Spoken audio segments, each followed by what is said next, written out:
Well, Mr. Secretary, 8 years. 8 years ago, you were a candidate for President of the United States, and also, although you were unsuccessful being nominated and elected, you've been incredibly successful at being head of one of the most important and expansive programs in America, the U.S. Department of Agriculture, with all your overseas operations, all your research, all your rural economic development, all your poverty programs, commodity programs.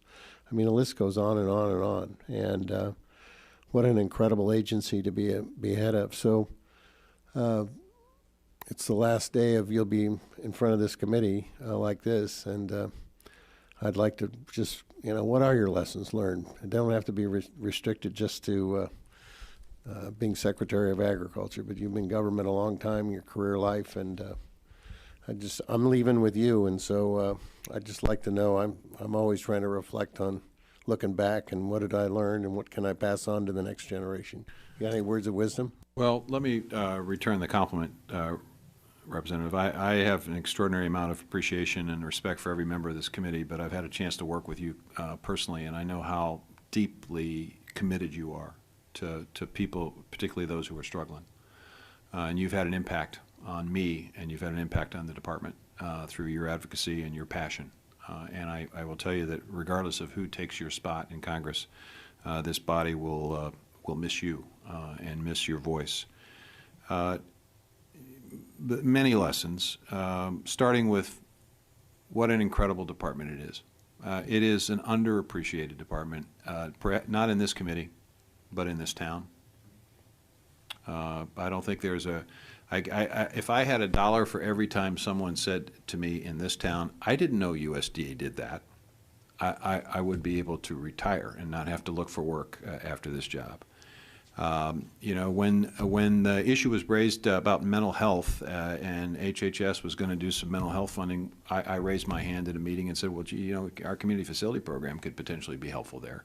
And it turns out that we actually did quite a few mental health clinics in rural areas. Nobody knew we did that. A lot of people don't know we do the housing programs. A lot of people don't know that we are involved in business development. So that's number one. And I think it's in order for this department to be adequately funded in the big scheme of things, when you're going up against the Defense Department and some of the other larger departments, it's going to be incumbent on all of us to continue to message the importance of this particular department and the work it does. And that means that we have to message the importance of rural America. And that is a message and that is a lesson that I have also learned over the course of 26 years of public service. It's an incredible place, and it doesn't get the credit it deserves. It is the place where most of our food comes from. It is the place where a lot of the water that we drink is impacted. It is the place where virtually every bit of energy feedstock comes from, whether it's coal or whether it's the solar panels or whether it's wind turbines, or almost all of them are located in rural areas. It's the place where a disproportionate number of folks who serve in the military come from. And people always say, when I make that statistic, they say, well, that's, people are looking for a way out. I say, no, that's not the issue. What this says is about the value system of rural America. The fact that people who are raised on farms and ranches understand that the land gives to us, and we're required to give something back to it. And that value system of giving back to something that's valuable is just in the bones of the people who are raised in rural areas. And so when they look at this country and this country gives them extraordinary opportunities, they say, hey, I got a responsibility to give something back. So it is important, these programs that we're talking about, whether it's rental assistance or business development or whatever it is, it's important for rural America to get the respect it deserves. And that's been a frustration of mine in terms of this job, is that it's really, really hard to crack sort of the media of today, which is all about glitz and glitter. And this place, rural America, it's about the heart and soul of this country. And it doesn't get the credit it deserves. And these hearings give me and you and us the opportunity to focus the attention for just a brief moment. I just respect anybody who's on this committee because you understand this. And then the last thing I would say, I mean, there's lots of things I've learned, is that it breaks my heart that we have this conflict within agriculture. that there are various ways of growing things and raising things, and that for whatever reason we don't speak with a single voice about the greatness of American agriculture.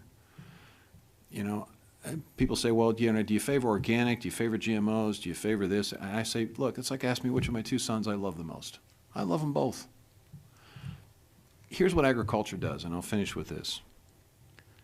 Every one of us that's not a farmer is not a farmer because we have farmers. We've delegated the responsibility of feeding our families to a relatively small percentage of this country. If you look at 85% of what's grown in this country, it's raised by 200,000 to 300,000 people.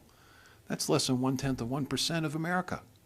But the other 99% of us can be lawyers and doctors and Peace Corps volunteers and economists and people that work for government and all of the other occupations. Because we never think about, well, geez, do I have to actually grow the food for my family? No, I go to the grocery store and get it. So I'm free to do whatever I want to do with my life. That is an incredible freedom that we take for granted in this country. It is not true in most of the countries in this world. And then when we go to the grocery store, we walk out of it with more money in our pocket as a percentage of our paychecks than anybody else in the world. So we have this incredible economy that's consumer-oriented that allows us to buy stuff. It's unbelievable. And rather than being criticized and criticized and demonized at times, we ought to be celebrating these people, in my view, and we don't do enough of it. So, thanks for the question. Well, thank you.